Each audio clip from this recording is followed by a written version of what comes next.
Yeah, Chad, just what was kind of going through your mind in that crazy seventh inning? Is obviously gave up the solo homer and then a couple crazy plays and defensive miscues. Yeah, so I mean, I still kept my composure. As a pitcher, throwing strikes is your job, and you're going to miss every once in a while. And a couple of times they made me pay for those mistakes, and that's what a good team does. But just keeping my composure and trusting the guys behind me is all I really could do. Just try to do my best for them while they do the same for me. Yeah, Chad, when that guy hit that liner, the bottom of the seventh, right over you, what was your thought? Do you think that was in center field? Do you think it was Max? I mean, where were you thinking? Yeah, so when he hit it, I thought it was a lot closer to me than what it probably was. But as soon as that it didn't get in my glove, I didn't really know where Max was playing. But I kind of assumed that it was getting to the outfield. Yeah, yeah, Chad. I know nobody ever really wants to give up a home run, but sort of the odd solo home run here or there, is that sort of a trade you're willing to make for the way that you attack the strike zone and just really don't walk guys? Yeah, it's part of the game. My job is to fill up the strike zone, and do my best for the team. And what is best for my team is throwing strikes. And like I said, when you throw strikes, you'll miss every once in a while. And good teams like Florida, they'll make you pay for those mistakes. And just proud of the way that the team had my back and kept fighting in the box and keep scratching some runs on. Jordan and then Ben. Chad, you talk about that composure. How much easier is it to kind of just be composed when you've got an offense that seems to respond to every offensive rally that Florida had tonight? It's so much easier. The guys, they work so hard, and they know what they're doing up there, and they're composed as well. So seeing that and seeing what they can do really gives me a better chance to stay composed and do my job, and I don't have to worry what they'll do because they'll handle it. I'll take one more for Chad. Go to Ryan. I totally told us about how you're unmuted. How last week you were a little upset when you got pulled there in the fourth inning. Just how good did it feel today that he had that confidence in you in the seventh inning to keep you in the game? Felt really good. Last week didn't go as planned, and in this game of baseball, not everything will go your way, and you just have to accept that, have a short-term memory, and move on. And so tonight was a chance for me to prove who I am. And so just for him having faith in me and letting me grind that inning out was big for me and gave me even more confidence. All right, thanks, Chad. Thank you. Thanks, gonna give it to you.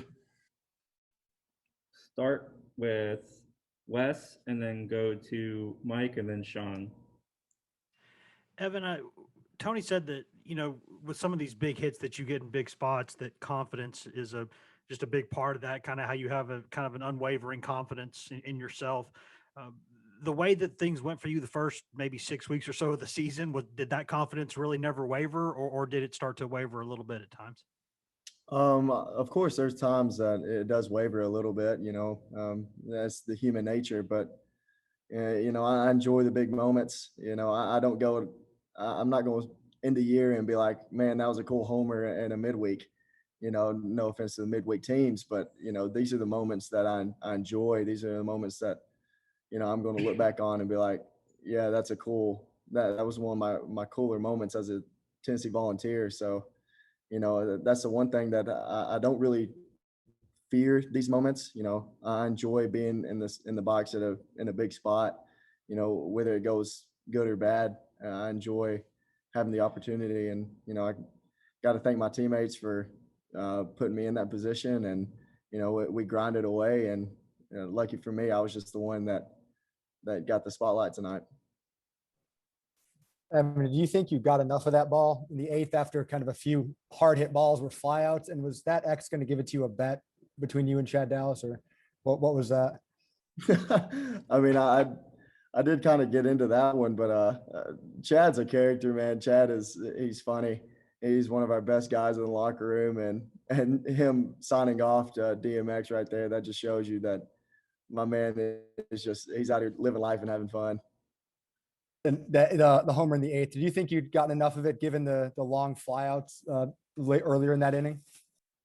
You know, I was sitting there talking to Gilbert as we're running in, like that ball that Hickey hit was, you know, he kind of pieced it a little bit, but luckily the wind was in our favor tonight opposed to them, you know, late in the game. So I think I kind of just got it up in the jet stream and it took off for me. So, you know, I gotta appreciate the park that we play in. Evan, how good was it to see Dallas and Sean just bounce back after their performance last Friday and against Alabama? How great is it to see that for your teammates? You know, a good competitor, they're not going to get knocked down twice in a row. And you know, Chad Dallas, he's got as good of stuff as anybody on our staff, and you know, he's a competitor, and you know, seeing him come out and throwing that well against a really good lineup, you know, it's always nice to have him on the mound. And, you know, seeing Big 3-2 jogging from the bullpen, you can do nothing but smile knowing that he's going to come in, fill the zone, and he's a hard guy to hit, and he's had success. And, you know, having them two come out and competing, you know, I wouldn't have it any other way. All right, we'll go to Ben next and then Ryan. Evan, Chad kind of sets the tone for the pitching staff on the mound. How much does Liam, just kind of with all he's going through right now, set the tone for the lineup? You know, I actually have been talking to Liam a lot about two-strike hitting, you know, because I think he's the best two-strike hitter in the country. And, you know, I think he does set the tone with his two-strike and his two-out approach. You know, I think it's big league. And I think anybody in our dugout can learn from him. And just watching a guy like that have success and, you know, with the talent and, you know, the humble character that he has, just looking at him, anybody in our dugout should be able to look at him as a role model. Tony said here just before that you have unwavering confidence. Has it felt that way? Have you been unwavering confident throughout the season, kind of earlier when you had some struggles? You know, I've had my days where, you know, it doesn't feel good at the plate and, you know, the confidence isn't as high as it should be. But I feel like my best attribute as a player is the confidence. You know, I'm not going to be able to have the power that some of these guys have in the league, or I'm not going to have the, you know, the speed or the hands that some of these hitters have. So I feel like I use my confidence as a strength. And, you know, sometimes my confidence leaves me, but whenever I get it back, I feel comfortable in the box. And, you know, I got coaches in there that are constantly giving me confidence. So hats off to them. And, you know, hopefully it'll stay. All right, we'll finish with Wes and Mike.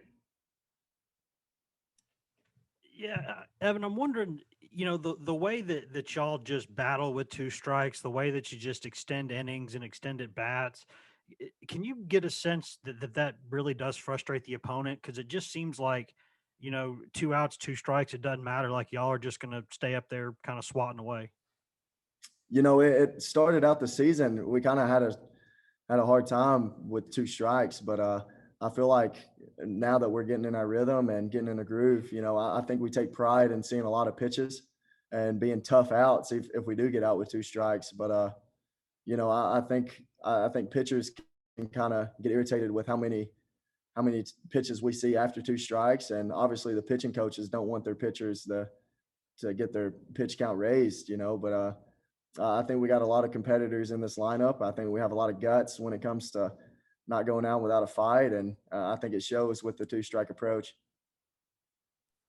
Evan, what's it been like the last weekend and the start of this one, seeing what Logan Steenter's doing? I mean, going from, you know, no SEC at bats to just playing really well and hitting really well. You know, it's good for him and good for us. You know, with Liam going down with a hamstring injury, you know, he's kind of hurting from that a little bit, and that's why he's in the DH spot. But you know, having a guy step up in that situation, that shows you how hungry he was sitting there watching some good baseball. But that shows you that he has confidence and he has no fear to step up in a good spot. And, you know, it shows on the field. And a guy like that, you know, it's good to see him grow as a player. And, you know, it only helps us as a team whenever he succeeds too. So, you know, it's a win-win situation. Thanks, Evan. Thanks, Evan. Appreciate you. Thank you.